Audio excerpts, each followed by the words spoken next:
Hello students, welcome to the last lecture of measures of dispersion, and today we are going to discuss concepts and theory related to this chapter. Normally ये theory जो है वो उसमें definition, merits, demerits ज़्यादा है, but ये theory MCQ के exam के लिए इम्पॉर्टेंट रहेगा. So ध्यान से देखना इस चैप्टर को. First thing first, measures of dispersion का definition. So the definition is the degree to which numerical data tends to spread amount and average value is called the variation or dispersion of the data. यानी कि जो उसका centre point है उससे data कितना दूर है उसका एवरेज हम लोग जो निकालते हैं उसको डिस्पर्जन बोलते हैं. ये चीज़ हमने ऑलरेडी डिस्कस की थी in the very first lecture of dispersion, जहाँ पे गरबा का एग्जांपल दिया था. यहाँ पे डेफिनेशन सिर्फ आपको इसलिए दे रहा हूँ ताकि यू शुड नो कि this definition is important to remember.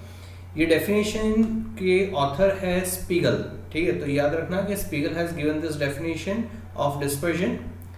Next is functions और uses of measures of dispersion. Dispersion कहाँ पे यूज होता है? Remember, we are talking in general. In general, that means we are talking about all the dispersion values, which is range, mean deviation, quartile deviation, standard deviation, सब की in general बात कर रहे हैं. कोई एक particular dispersion की बात नहीं हो रही है. To determine the reliability of an average, कोई average हमने find किया है तो वो average कितना reliable है वो find करने के लिए use होता है.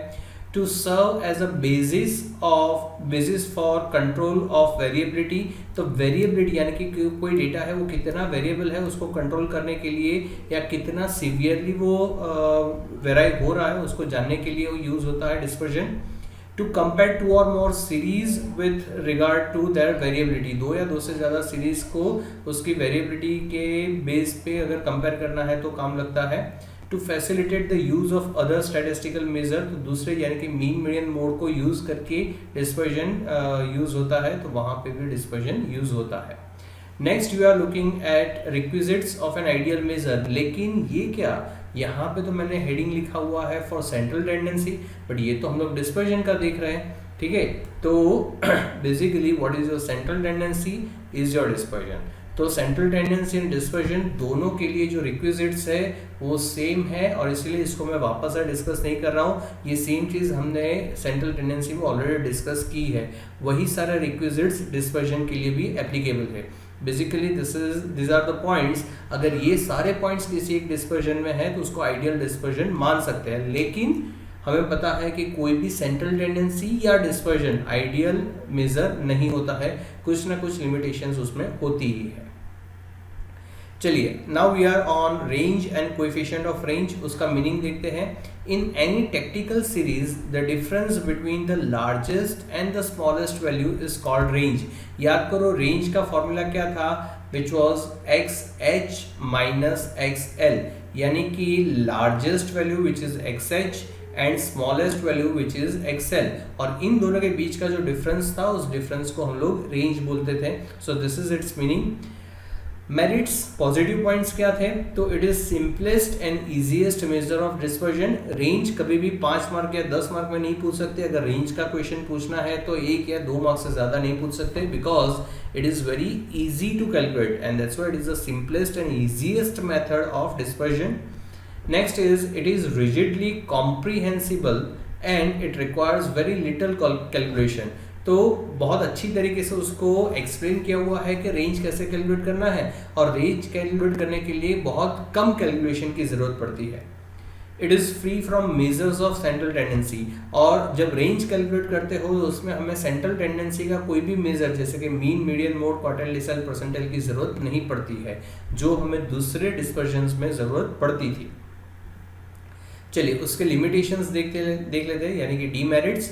So first demerit is it is not stable measures of dispersion as it is affected by extreme values. Extreme values से affect होता है, यानी कि सेम चीज़ मान लो कि हमारे पास xi जो है वो है 1 2 3 4, और इसका अगर आप रेंज फाइंड करो तो it is 4 minus 1 which is 3.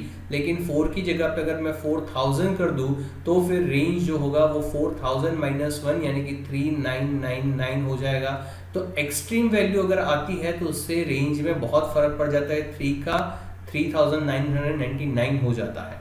So extreme value से बहुत फर्क पड़ता है रेंज में।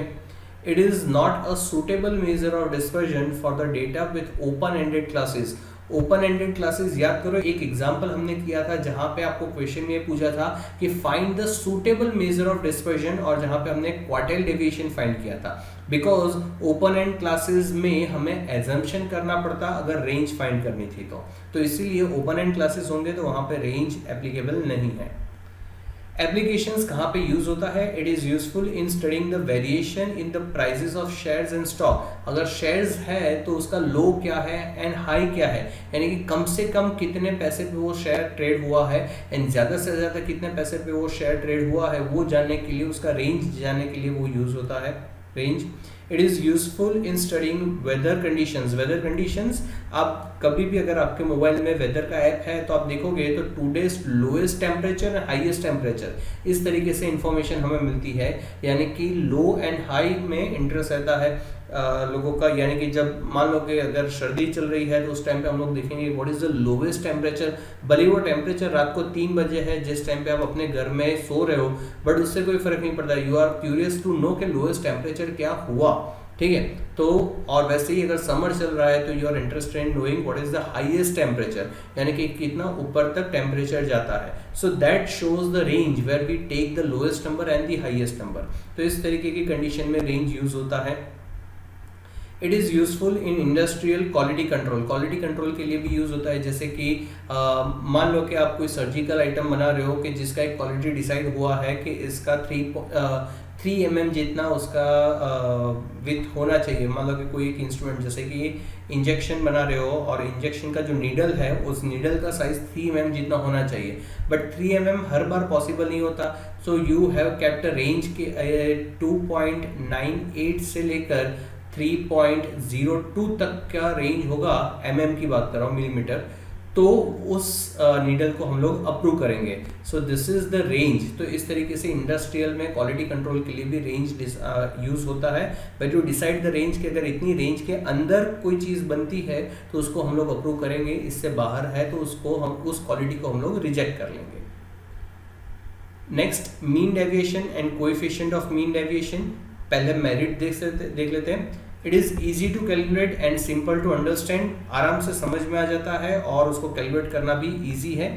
It is less affected by extreme value. Extreme value से इतना ज़्यादा अफेक्ट नहीं होता है, though we are calculating mean, but उसके बाद हम लोग उसका डेविएशन भी फाइंड करते हैं।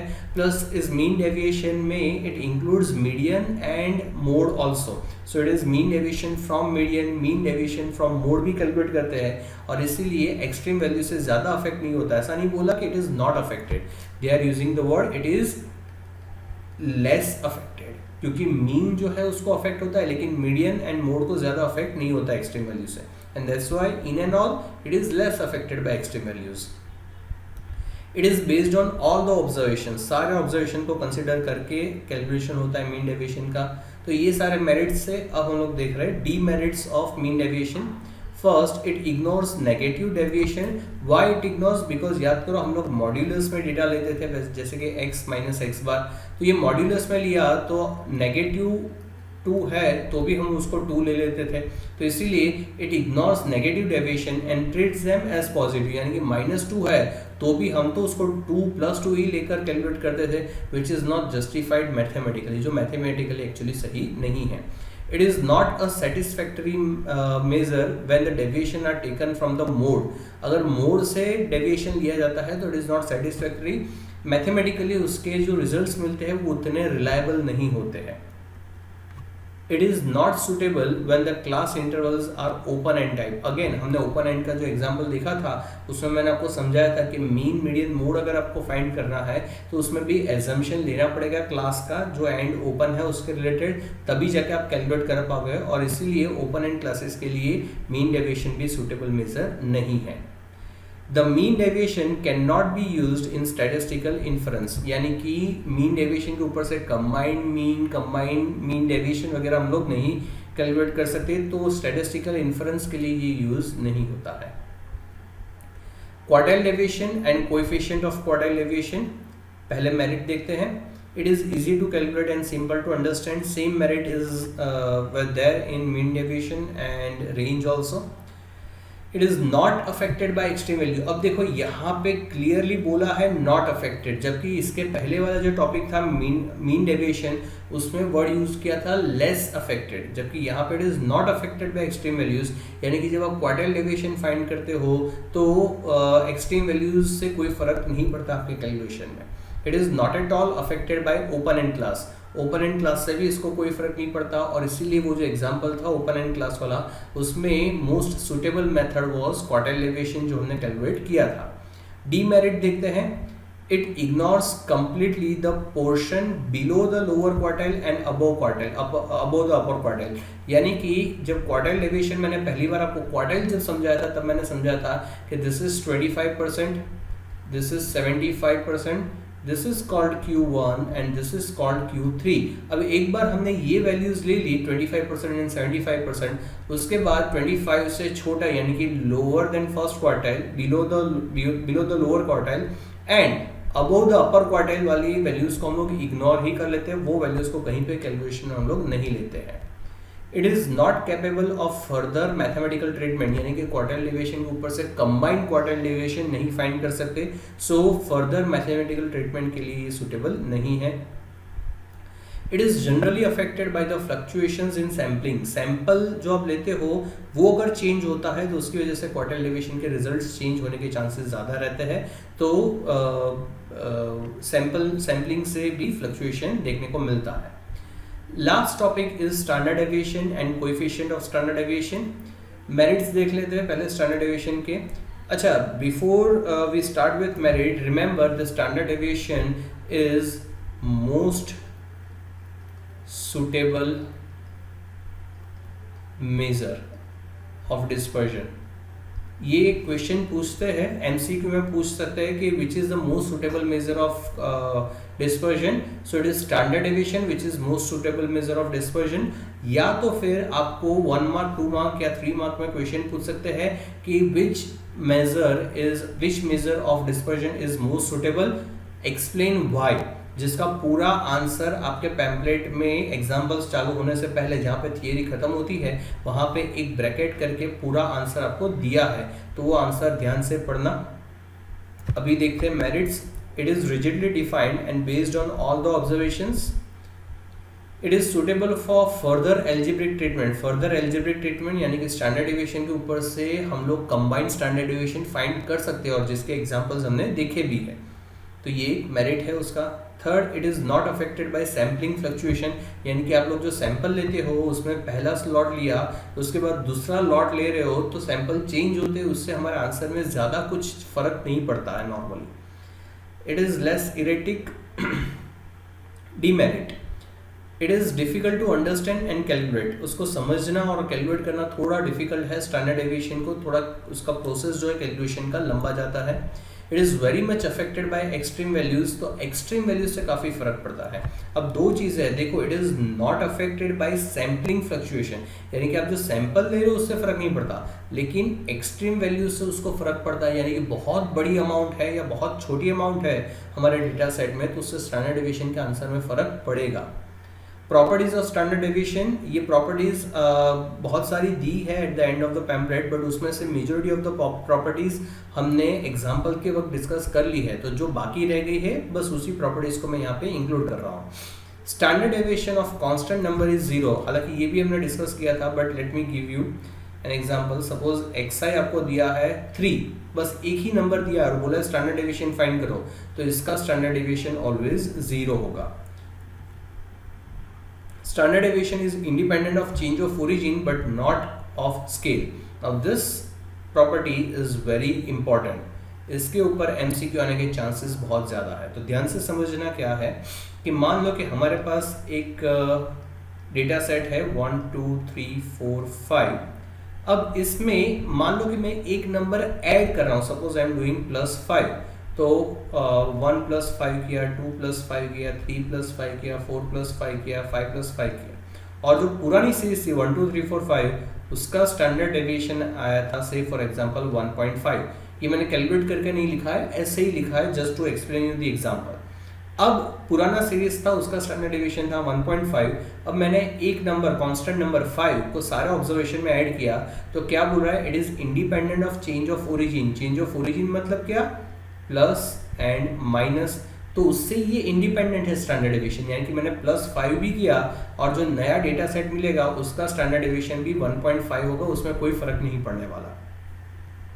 But it is not change of scale. Change of scale से वो इंडिपेंडेंट नहीं है, यानी कि ये प्लस की जगह पे अगर मैंने मल्टीप्लाई किया होता, मल्टीप्लाई बाय 5 किया होता, तो मेरे फाइनल आंसर को भी मुझे मल्टीप्लाई बाय 5 करना पड़ता। यानी कि अगर प्लस माइनस है तो हमारा आंसर चेंज नहीं होगा, answer will not change. But अगर मल्टीप्लाई एंड डिवाइड है तो आंसर को भी हमें मल्टीप्लाई या डिवाइड करना पड़ेगा, answer will not change. But in this case answer will change because it is not affected by change of origin but it is affected by change of scale. So that's it for today, इतना ही था। See you in the next week. Bye.